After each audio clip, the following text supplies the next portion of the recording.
Yes, good work being done at Leicester hospitals. Now, ever since the British Armed Forces have been airborne, people of African and Caribbean heritage have been flying with them. A Jamaican sergeant was piloting biplanes over France with the Royal Flying Corps as early as 1917. Well, the RAF Museum at Cosford in Shropshire believes the accomplishment of black personnel has gone unrecognised, so they're putting on an exhibition dedicated to them. It's called Pilots of the Caribbean. Its launch coincides with this year's Black History Month, as Callum Watkinson reports. Black in blue.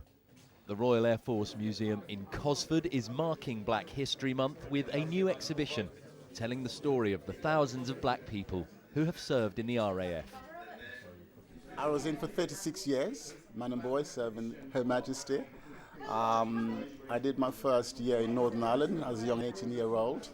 I traveled all the continents. It was really a very good education in terms of learning about other people, the way they live, what they achieve.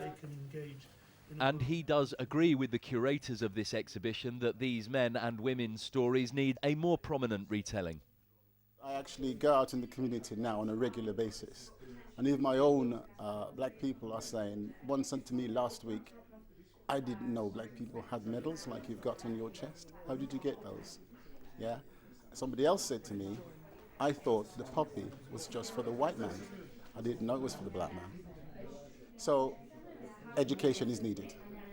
It's a surprise that there were so many. It's a surprise that they did so much. It's a surprise we didn't know it. And we, this time last year, didn't know this story either. We have learned. One of the things we have learned, and we've been delighted to discover, is how progressive the Royal Air Force was in the 1940s, decades before legislation was in place in the workplace in civil life. Arrivals at Tilbury. The Empire Windrush brings to Britain 500 Jamaicans.